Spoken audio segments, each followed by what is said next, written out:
Good morning, everyone. Good morning. We're going to begin this morning where we left off last night, in that this is a time of deep listening to what our Creator is asking of us. It's a time of listening with the ears of our heart, not our heads. It's a time of understanding Benedict's ways in your lives, as I understand them, as someone who has not lived this, but lived religious life for almost 60 years. Today, in 1965, I became a novice of the School Sisters of Notre Dame. So it's 60 years today. So I celebrate our commitment to religious life in a special way today. I'm going to begin with a poem by David White in The Bell and the Blackbird. It's entitled Just Beyond Yourself. Just beyond yourself is where you need to be.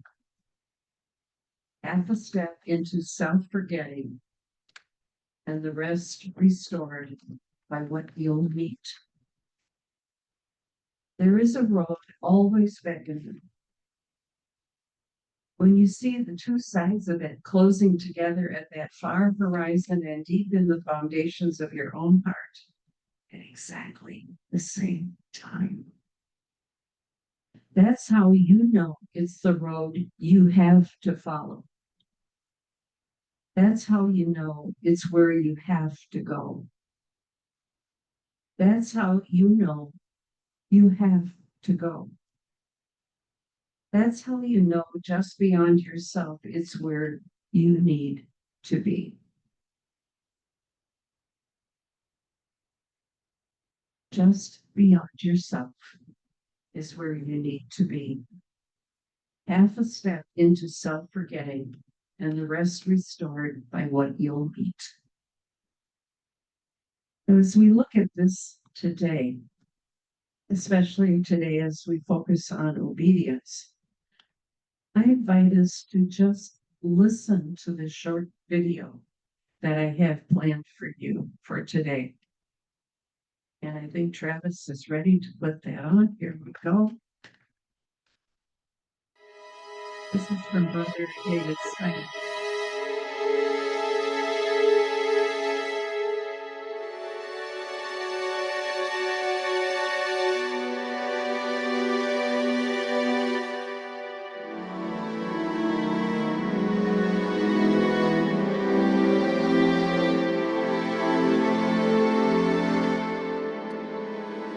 You think this is just another day in your life?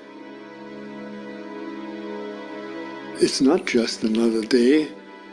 It's the one day that is given to you today. It's given to you. It's a gift. It's the only gift that you have right now. And the only appropriate response is gratefulness.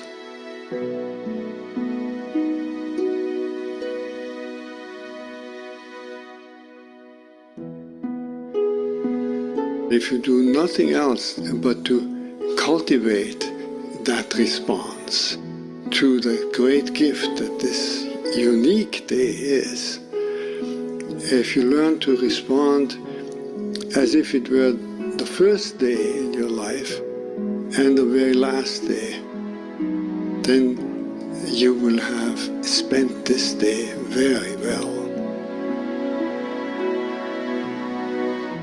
Begin by opening your eyes and be surprised that you have eyes you can open.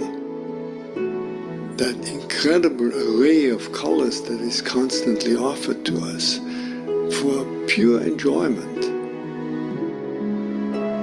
Look at the sky. We so rarely look at the sky. We so rarely note how different it is from moment to moment with clouds coming and going. We just think of the weather, and even of the weather we don't think of all the many nuances of weather. We just think of good weather and bad weather. This day, right now, it's unique weather. Maybe a kind that will never exactly in that form come again. The formation of clouds in the sky will never be the same that is right now. Open your eyes, look at that. Look at the faces of people whom you meet. Each one has an incredible story behind their face. A story that you could never fully fathom. Not only their own story, but the story of their ancestors. We all go back so far. And in this present moment, on this day, all the people you meet, all that life from generations and from so many places all over the world flows together and meets you here like a life-giving water if you only open your heart and drink.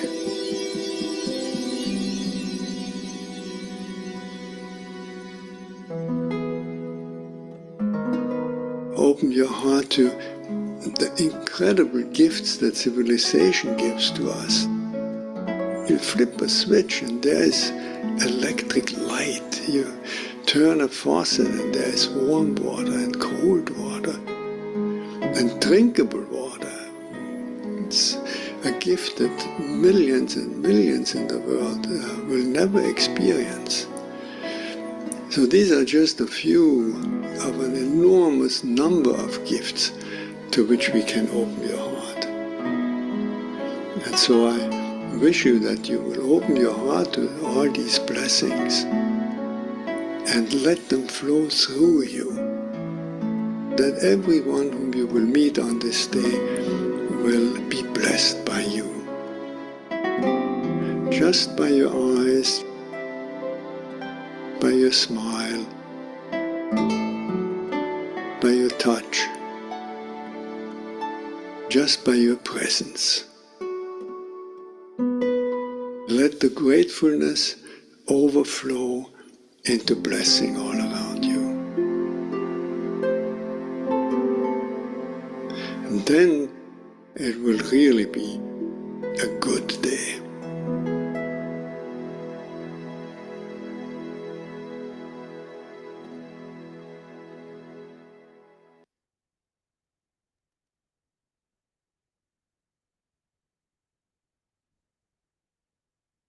You see the link between the David White poem and this film. Both of them really speak about what obedience is all about. It's listening, it's observing, it's living in gratitude, it's living in awareness, it's living with all the possibilities that Creator gives us all the time. Today, I really encourage you to think of obedience not just as doing what you're told or following what you think God is telling you to do, but listening to all the ways in which God's voice, God's heart, and your heart are invited to be one. It's all the ways in which you are invited to allow God's heart and your heart to be one. As you know from your own rule, and thanks to Linda for giving me this to reflect with these past months, obedience for you is deeply tied to humility, community, and spiritual growth. It's all connected because it is the one value, the one way of life that really governs all else. And what are we obedient to? Is really the question for you that I invite you to reflect with this morning.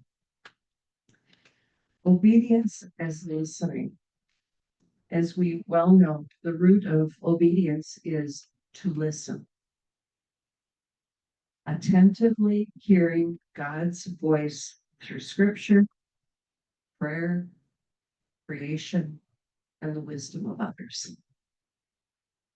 It's kind of like a no-brainer, but because we get so involved in things that are swirling around us, that we don't often take time to just be and just listen. That's why a time of retreat is such a good time to really focus on that. I encourage you these days, as Thomas Berry, one of my great theologians in my story, says, put aside the words and just be with what is. Put aside the words. Because sometimes we fill our heads with what we think God is asking, and we don't see the knock on the door, the presence that God is in the midst of what's going on. Then we have obedience to leadership.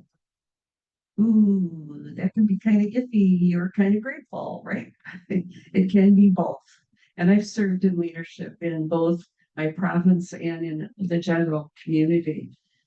So I know the power of a leader saying words and inviting me into something deeper. If your leaders are the best listeners in the world, they will lead well. If our leaders are good listeners, they will do their job well. I think that's an important part of it. As you read in your rule too, the leaders, the priorists, best guidance is an act of faith, believing that leadership reflects God's direction. Benedict writes, obedience must be given gladly. Gladly. That's really an important word there. And it doesn't mean blindly. It means gladly. And obedience is a path to humility. The part that I enjoy about that concept is that humility often means putting ourselves as low as we can possibly be. Now, it's giving control over what we think is ours to do and allowing someone else to show us the way. You look at humility as that and not as living without direction and doing what we want. Benedict often warns too against reluctance to obedience, obedience without grumbling. Oh God, here she goes again. She said that 10 times already this month, and here it is again. What the grumbling is saying is, I don't want to listen. I don't want to pay attention. And I encourage you to say, okay, what is it? What's stirring in me that wants me to grumble about what's going on? Maybe it's our preferred way, isn't the way in which we're being led. But could it be the way the Spirit is guiding you to live more deeply? Obedience to is a way to love because you're listening more deeply to the other, to God, to your sisters, to those you meet along life's path, to nature, to creation, to whatever. You're listening as an act of love. True obedience is motivated by love rather than fear, by love rather than commitment.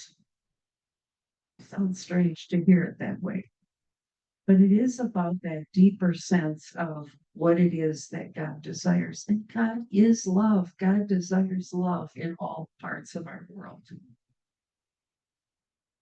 So what does it ask of us? It asks us to practice deep listening.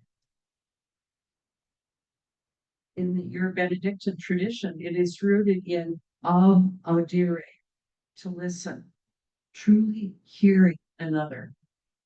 And sometimes, as that little video clip we had from TED Talk yesterday, it's going beyond what you think you want to say to that person and just being and listening to that other. That's the act of love. It's without our preconceived notions of what she means by what she is. Last night at dinner, I was with Sister Marie and Sister Mary and Sister Virginia. Yes. And it was really an interesting exercise because Sister Marie wanted to be so involved in the conversation and struggled to do that. And we all listened. We allowed her to use her words to speak with us. That is sometimes very difficult when we see someone who used to be very articulate, now not finding the words she needs.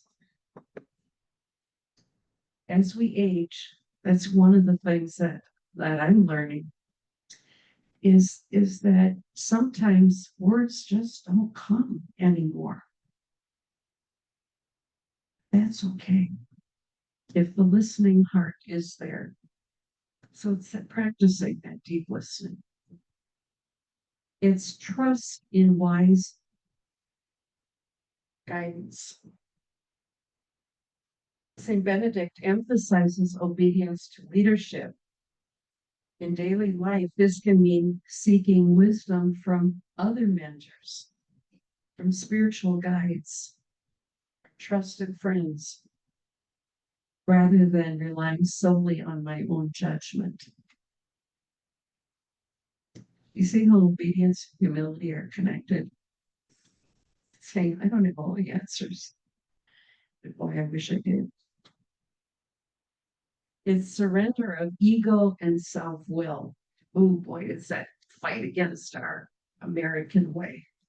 Because we want to be individuals. We want to be respected for who we are. That's not what this is saying.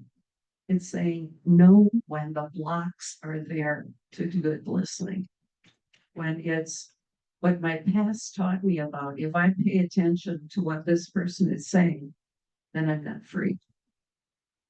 That's not the truth. Those are the issues that keep coming up, no matter how often we've heard talks of obedience or not. It's that sense of listening more deeply to a greater path of freedom. So that it is paying attention to what we hear, what we know, what we observe. But it's also allowing ourselves to experience things new for the first time. Oftentimes in religious life, too, we've been cautioned against blind obedience, just doing it because we're told to do it. Does that ring a bell? It's one of the things we fight. When we fight blind obedience, we are fighting. Actually, blind obedience keeps us from doing discernment, really paying attention to what we've been taught. Obedience with understanding emphasizes that obedience is intentional and joyful. What are some blocks to obedience? Willfulness and self-reliance is the first one. Boy, do I know that one. You know, I've been in ministries that are not the norm for a school sister to be a teacher in the classroom. And when we were starting a brand new ministry in '93, where we were listening to farmers and our sisters who had served in small towns, I thought I knew what to do. I was relying on my own sense of what it was. Had I ever served in a rural town, in a small town with our sisters living in that community? No. So to rely on my own experience was not going to be helpful for the work that we were called to do. We never listened to the farmers because what did they know about religious life and what we were to do? They taught me that there were bigger ways of listening than to myself. In fact, it was a farmer who said to Sister Mary Tashmi and I, who were the two working on this new project, what are you doing about care for the land on your hill? We were about them and not about us. And we were not an example of what ought to be done during that time. So it was learning how to live beyond self-reliance. Another block is fear of vulnerability. What if I do what I'm being asked to do? And already in my 24 hours with you in this house, I've heard stories of what that was, of what you desired to do and what superiors asked of you and what the gift of God was in doing what was being encouraged. Misunderstanding obedience as blind submission is another block. That one, I think, stands for itself. There are lots of distractions and noise in our world today about what's healthy living, what's healthy adult behavior, what's healthy for us. That can sometimes be a gift and sometimes a block, a distraction. As each of us, and I'm counting everybody almost who sits in this room, we're learning a lot more about what it means to be ourselves as an aging person. It's a huge learning when you no longer have the outside activities defining who we are. And you have 24 hours a day to fill with something. You see where obedience is really important, even now as we're growing into a new way of looking at life. I encourage us to think about that. And the last block I'm going to name is being the lack of rootedness in our basic values. Lack of rootedness. And by that I mean not allowing ourselves to grow and change with what is happening. This morning I had an email from one of my colleagues who works in the Care for Creation work in both the parish and for the Archdiocese. And his reflection was on what happened with the massacre of our the one legislator and her family and the other legislator. And he said, these things frighten us and keep us from wanting to be out in public, saying publicly what we believe in. And Melissa was one of the best leaders we've had in the legislature because she did not let fear guide her actions. She worked across aisles. She did the work that was hers to do. So as he reflected on that, he said, what's my work to do? What is my call to obedience? To the gospel? To the glories of my community? To my own prayer? My own reflection? What are those? I'll give you 3 scripture passages that might even help in this. The first one is Ephesians 1, verse 18.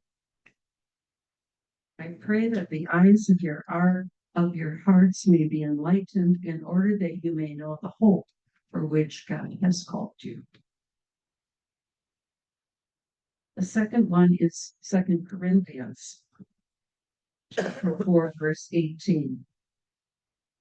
So we fix our eyes not on what is seen, but on what is unseen. And the third one from Hebrews. Now faith is confidence in what we hope for and assurance of what we do not see. I think those three scriptures could be a guide for your day. And I invite you to reflect on these three questions. How does obedience function in this monastery today? Not just in your own heart, but in your community here, in the hearts of all of you joined together around one mission. What is most important for you? And what kind of did something in your heart that you know you need to spend time with? It's either an ouch or I need to do it better kind of thing. I invite you to spend time with those today. So God bless you as you spend time with your beloved and in silence in your community and listening broadly and deeply.